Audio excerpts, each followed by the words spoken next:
We've got Hal Cruttenden here, ladies and gentlemen. It's good to have you. Thanks for coming in. Oh, it's lovely. So I'm being a bit, because I've been 3.5 hours in the car straight. So I've just literally went to a drive-through Costa to get my coffee. Didn't even get out the car for 3.5 hours. So I'm just a little bit, and I'm old now. So it is. How old are you? I'm really fucking old. Yes, finally, someone to share the burden of getting called an old bastard by these two. Yeah, but you're are you over 40? I'm 109 in his mind. I'm really old. Yeah. How old's really old? I'm now 51. 51? You look good for 51 though. Thank you very much. It's only the hair that gives it away, I think. The skin. I've moisturised since I was... Look, I know that's not too camp, is it? But I have moisturised since I was 25. Only because I got dry skin patches there. And I think it's made the difference. I think it's been well known in British comedy. You have some of the best skin in the game. And also I'm quite fat, which stretches the... Yeah. Isn't it William Shatner said every year he put £1 on just to fill out so he couldn't wrinkle?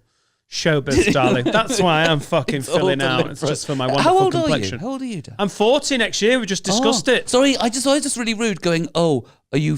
It's because I heard you say that you'd been going up... I was listening to the Ishan podcast. Yeah. Ishan. I don't know whether Ishan... I Nearly. Good enough. I don't even think he knows. I say Ishan. And you'd said you'd been going 18 years. So in my head, I went, probably started early 20s, must be 40, maybe early 40s now, maybe 40. You don't look. I always think... First gig I did in Liverpool was with you. What was the head of steam next to the railway station. That's a shithole. It's not even there anymore, but it was a shithole. Lime Street, next to Lime Street. Yeah, at the time I thought you'd given me a compliment, but I look back and I now realise what was going on. I got off stage and you went, "Goodness me, you are very confident." And honestly, you've probably been going about 5 years by then, 4 or 5 years. What's this, 2002 or something? Yeah. So I'd been going about 4 years. Yeah, 5 years. And I was just young whippersnapper, but I thought I was great. I thought I was better now than I do now. 20 years later, I'm like, yeah, okay. No, but at the time I was like, I'm fucking awesome. And I kept going on stage like that. And I thought I come away going, Hal's giving me a really nice compliment there. And I look back and I'm like, oh, I realise what's going on. I genuinely always thought you were really good. No, but I love the idea. I always did. One of my first weekends at Highlight, which was like the spin-off of Jongleurs, wasn't it?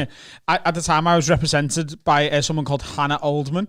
And do you know Hannah? Yeah. So the feedback I got from Julia was, he's very confident. And I was like, that's good, isn't it? And Hannah was like, no. But it wasn't that you were being shitty, but when an act is young and full of themselves, a thing to say is like, oh, you are very confident, as if to say like... You were at that gig, actually. Do you remember that gig? It was when me, you, and Bedo, who's another mate of ours from school, so me and Carl went to school together. Was this Highlight in... Camden. Yeah, Tiger, was it that one? That's the last one I ever did. You did a lads on tour to your Camden Highlight open spot. Yeah, they came down with me, so we had a night out in Camden. That's such a scouser. Lads, I got to fucking try out to Jongleurs. But obviously, like at the time, I'm maybe like 18 months, 2 years into comedy. Right, and I'd said to this is big, because these book so many clubs, and if you're in with these, you're getting like 270 quid per set on a weekend. And at the time, that was like moon money to me. Like I was lucky to get 25 quid petrol money, and there was a stag doing who were trying to heckle me, and Bedo, our mate, who is dead sound, but everyone's mum loves Bedo. Right. Do you know what I mean? Like, your mum's like, oh, Paul's such a really nice boy, isn't he? Sorry, can I just say, I wish I had a friend called Bedo.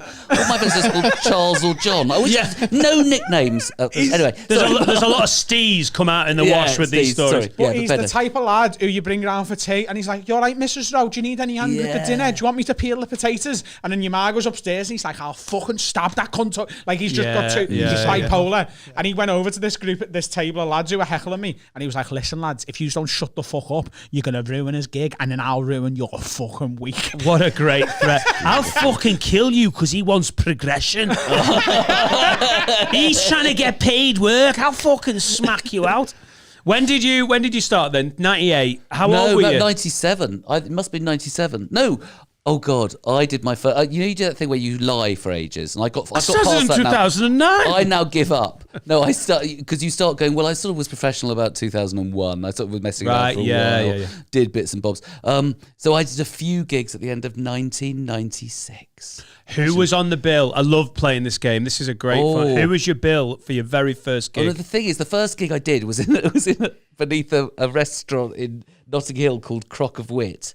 That was the name of the club was Crock of Wit, and it was in Notting Hill, and it was very lovely. It was about 30 people sitting on benches, and I don't think many people have stayed doing it. I do remember people used to visit. Rob Brydon used to come. Rob Brydon used to come and do like impressions. He would do Hugh Grant, and Rob Brydon was like an impressions act. So that's when I first met him. On his way up. Yeah. Oh, completely unknown. And I had a friend called Dave Klein, who's a guy who got me into comedy because I was working writing traffic reports at the BBC because I was trying to be an actor and it wasn't working. And well, I was getting. I was writing traffic reports. Obviously, I've diminished that. There were good acting jobs, but very, very rare. But so I was writing these traffic reports, and Dave Klein was a guy who was doing a comedy course. Do you ever heard of Jill Edwards' comedy course? She's in Brighton now, but she was one of these people. There's loads. If you've never heard of a comedy course, it's like a dragnet for people who want to waste 80 quid in it. Exactly. Well, no one kept doing it apart. No, but hers was a good one because people have come out of it, like Jimmy Card did it and things like that, and people like that. Simon Evans did it. But does that mean it was a good course, or just that good people did that course? Yeah, there were I feel like most courses. comedy courses are move the mic stand out the way, try not to look at the floor, and don't drop it's the like end two guys dealing with a divorce. Yeah, I've ran a comedy course, so. You're the Hot Water Comedy Club in Liverpool. They used to have the Hot Water Comedy course. And it was taught by Paul Smith. And one time they booked it in, and Paul was going on holiday, but they'd already sold all the places, and they were like, "Adam, you're closing for us and Midland and try out for you teach it." And it was just like giving them the confidence to get on stage. Exactly. But you can't teach someone to do stand-up. Exactly. Some great acts, though. Anthony Jeselnik's come out of that. Kevin Hart came out like Gail Edwards. This was a pretty good one as well. But I think there's a thing of it takes about 6 months off your development because it teaches you certain. Yes. It makes you a little bit above some of the other open spots. You don't make stupid mistakes. I think gives you about 20 gigs of experience. I think. Yeah. The main thing is that they do on the course, like, right, guys, this is the big one: how to take a mic out of a mic stand. Yeah. And it's easy to look back and go, "That's so stupid." That is the best bit that they can give you. Don't fucking trip over as you walk on. Look the right way and take the mic out without going. Well, but isn't it also?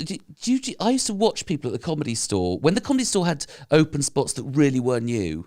In the middle of a normal gig. Yeah. Now it tends to be that people have a level of ability by the time that they're doing They're it. trying for paid work, aren't and they? they'd say, don't say if it's open spot or not. And I'd say you can tell by the way they walk to the mic if they're an open spot or not, wouldn't you? No, but you could. But no, it's not about shaking. It's about. I think those of us that have been comics for a long time, we've got a way of pretending that we're not shitting ourselves, or we're not. Well, we're actually often not shitting yourself at Comedy Store. But the way people walk out at Live at the Apollo.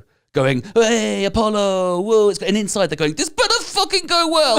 It's going to be repeated. Like, you know what I mean? And I think there's that bullshit we learn. And new acts, you see them go, I just want to please you. I just want to please you. Whereas I think the longer you go, the more you walk out on stage going, I don't care if you think it's funny. And it's second nature, isn't it? You just get that sort of like, hey. I think it's the first time you do a slightly bigger gig. Do you remember what you said to me? So I did a solo show a couple of years ago at the Unity Theatre. Do you remember how I walked out?